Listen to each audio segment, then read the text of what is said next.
തേങ്ങ വറുത്തരച്ച് കറി വയ്ക്കാനാണ് ഞാൻ തേങ്ങ വറുക്കുന്ന വീഡിയോ എടുത്തു, പക്ഷെ അത് ശരിയായില്ല. അതുകൊണ്ട് ഞാനിപ്പോൾ ഇത് തൊട്ടേ കാണിക്കാൻ പറ്റുന്നുള്ളൂ. തേങ്ങ വറുത്ത് കൊച്ചുള്ളിയും കൂടെ ഇട്ട് തേങ്ങ വറുത്തു. അപ്പോൾ തേങ്ങ വറക്കുമ്പോൾ നമ്മൾ എന്തുവാ മൂക്കത്തില്ലെങ്കിൽ നമ്മൾ ഇച്ചിരി വെളിച്ചെണ്ണയും കൂടെ ഒഴിച്ച് വറുത്താൽ മതി. ഞാനിപ്പോൾ തേങ്ങ വറുത്തു കഴിഞ്ഞ് എടുത്തുകൊണ്ട് വന്നപ്പോഴത്തേന് കറണ്ട് പോയി. ഞാൻ പിന്നെ അരകല്ലയിൽ അങ്ങ് അരച്ച്. അരകല്ലയിൽ അരയ്ക്കുമ്പോൾ ഭയങ്കര ടേസ്റ്റ് ആയിരിക്കും. ഇപ്പം ചീനിച്ചട്ടി വെച്ചു. ഞാൻ കടുക് വറക്കാൻ പോവുകയാണ്. ഞാൻ ആദ്യം തൊട്ട് വീഡിയോ എടുത്തായിരുന്നു, അത് പറ്റിയില്ല കേട്ടോ. പിന്നെ കൂട്ടുകാരാകുമ്പോൾ അതൊക്കെ കേൾക്കുമ്പോൾ ക്ഷമിക്കുമല്ലോ, മനസ്സിലാവുമല്ലോ എല്ലാവർക്കും കാര്യങ്ങൾ. അപ്പം ഞാൻ കടുക് ഇട്ടു, ഇച്ചിരി കൊച്ചുള്ളിയും കൂടി ഇട്ട് കൊടുത്തു. കടുക് വറക്കാനേ ഇട്ട് കൊടുത്തു. അത് കഴിഞ്ഞിട്ട് ഇത് മൂക്കുമ്പോഴത്തേക്കിന് ഞാൻ പറഞ്ഞ മനസ്സിലായല്ലോ. തേങ്ങ തിരുമ്മി കൊച്ചുള്ളിയും കൂടി ഇട്ട് നമ്മൾ വറക്കും. വറുത്തത് മൂക്കുമ്പോൾ നമ്മൾ കൊണ്ടുപോയി ഞാൻ മിക്സിക്കകത്ത് അരയ്ക്കാൻ നോക്കിയപ്പോൾ കറണ്ട് അങ്ങ് പോയി. അപ്പം പിന്നെ ഞാൻ അരകല്ലേ അരച്ചുകൊണ്ട് വന്നു. അരകല്ലേ അരയ്ക്കുമ്പോൾ ഭയങ്കര ടേസ്റ്റാണ്. പണ്ടങ്ങനല്ലേ കറി വെക്കുന്നത്. അങ്ങനെ അരകല്ലേ അരച്ചുകൊണ്ട് വന്നു. അപ്പം ഞാൻ ചട്ടി വെച്ചു, കടുകിട്ടു.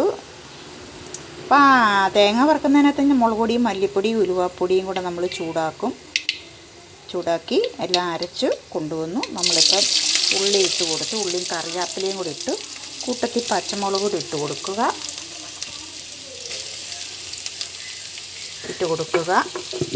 നമ്മൾ അതിൻ്റെ ആവശ്യത്തിന് കുറച്ച് ഉപ്പിട്ട് കൊടുക്കുക.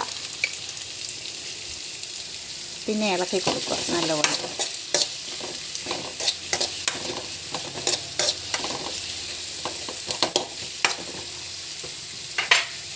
വയ്ക്കുക. ചെറുതായിട്ട് മൂത്തിട്ടുണ്ട്. ഞാൻ ഉരുളൻകിഴങ്ങും കുറച്ച് ക്യാരറ്റും കൂടെ ഇട്ട് കൊടുക്കുകയാണ് ആ കൂട്ടത്തിൽ. പിന്നെ പഴുത്ത തക്കാളിക്കായും ഇട്ട് കൊടുക്കുക.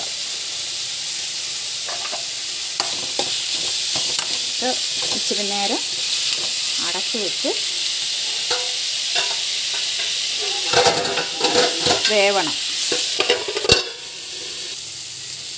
അപ്പം എല്ലാം ആവിയിൽ റെഡി ആയിട്ടുണ്ട്.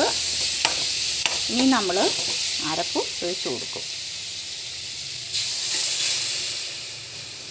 ഞാൻ ഇച്ചിരി പുളി വെള്ളത്തിൽ ഇട്ടിരുന്നു, അത് ഞെരടി ഞാൻ പുളി വെള്ളം വെച്ചിട്ടുണ്ട്, അത് ഒഴിച്ച് കൊടുക്കും. കുറച്ചേ ഉള്ളൂ.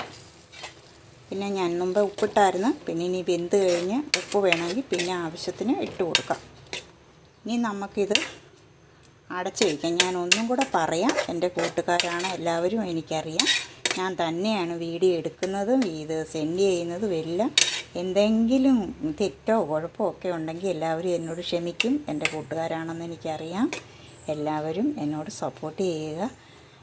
തേങ്ങയും കൊച്ചുള്ളിയും കൂടെ നമ്മൾ വറക്കും. അതിച്ചിരി മൂത്ത് കഴിയുമ്പോൾ മുളക് പൊടി, മല്ലിപ്പൊടി, ഉലുവാപ്പൊടി, മഞ്ഞൾപ്പൊടി ആവശ്യത്തിനിട്ട് അതിൻ്റെ കൂടെ ചൂടാക്കി നല്ലപോലെ വറുത്തെടുക്കും. ആ പൊടി വകകളൊക്കെ കരിയാതെ അവസാനമേ പൊടികളൊക്കെ ചേർക്കത്തുള്ളൂ. എന്നിട്ട് നമ്മൾ അതരച്ചിട്ട് ഈ പച്ചക്കറികളെല്ലാം വഴറ്റി അതിനകത്ത് ഇട്ട് കുറച്ച് ആവശ്യത്തിന് പുളിയും കൂടെ ഞെവിടി ഒഴിച്ചിട്ട് നമ്മൾ അടച്ച് വയ്ക്കണം വേവാൻ.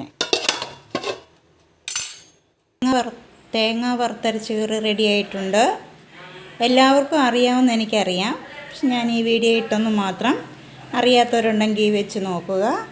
സബ്സ്ക്രൈബ് ചെയ്യുക, ലൈക്ക് ഇടുക, കമൻ്റ് ഇടുക, സപ്പോർട്ട് ചെയ്യുക എല്ലാവരും. എൻ്റെ എല്ലാ സുഹൃത്തുക്കൾക്കും എൻ്റെ എല്ലാ സഹോദരന്മാർക്കും എൻ്റെ കൂടപ്പറപ്പ് പോലാണ് ഞാൻ നിങ്ങളെ കാണുന്നത്. എൻ്റെ തേങ്ങ വറുത്തരച്ച് കറി റെഡി. ഓക്കേ.